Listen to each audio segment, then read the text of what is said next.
Hello everyone, so তোমরা কেমন আছো সবাই? আশা করছি তোমরা সবাই খুব ভালো আছো আর আমিও খুব ভালো আছি। তো চলে এসেছি আবারও আজকে তোমাদের সামনে একটা রেসিপি নিয়ে। তো চলো তোমাদের সেটাই একটু দেখাই। এটা হচ্ছে এঁচোড়, এটা আলু, এটা ছোলা, এই তিনটে দিয়ে তরকারি করব। তো সেটাই তোমরা দেখতে থাকো। আমি এঁচোড়টাও ভেজে রেখেছি, আলুটাও ভেজে রেখেছি, ছোলাটা রাতে ভিজিয়ে রেখেছিলাম।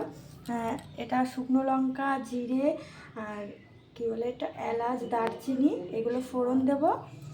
আর এটা হচ্ছে মশলা, আদা, জিরে, লঙ্কা, তারপরে তোমার পেঁয়াজ, রসুন, সব পেস্ট করা মশলা। তো চলো দেখতে থাকো ভিডিওটা।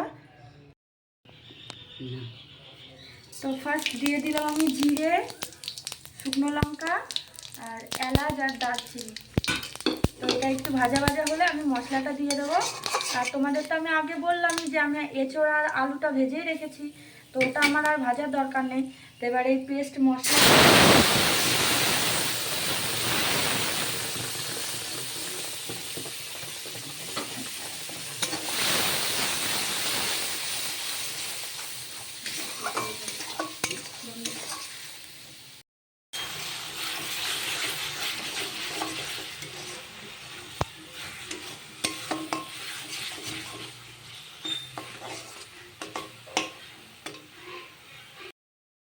তো ফ্রেন্ডস, তোমরা দেখতে পাচ্ছ মশলা থেকে তেল ছেড়ে দিয়েছে, মানে মশলাটা আমার ভাজা হয়ে গেছে। তো এখন আমি দিয়ে দেবো ছোলাটা।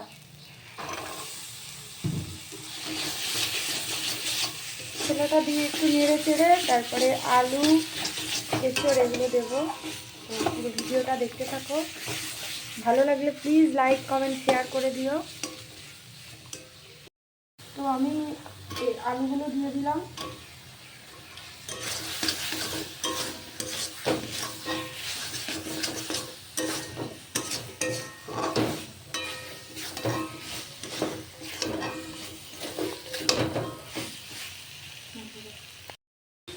এবার এঁচোড়গুলো, ভাজা এঁচোড়গুলো দিয়ে দিলাম।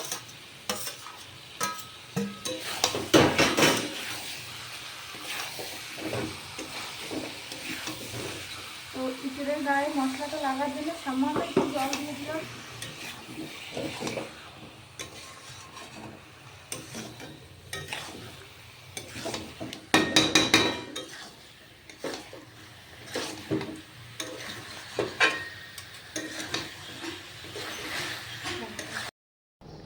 এঁচোড় আর মশলাটা একটু ভেজে নিয়ে তারপরে জল দিয়ে দিলাম। তো দেখো তরকারিটা ফুটছে। তো ফ্রেন্ডস, এই দেখো আমার তরকারিটা রান্না করা হয়ে গেছে। আমি এখন গরম মশলা দিয়ে দিচ্ছি।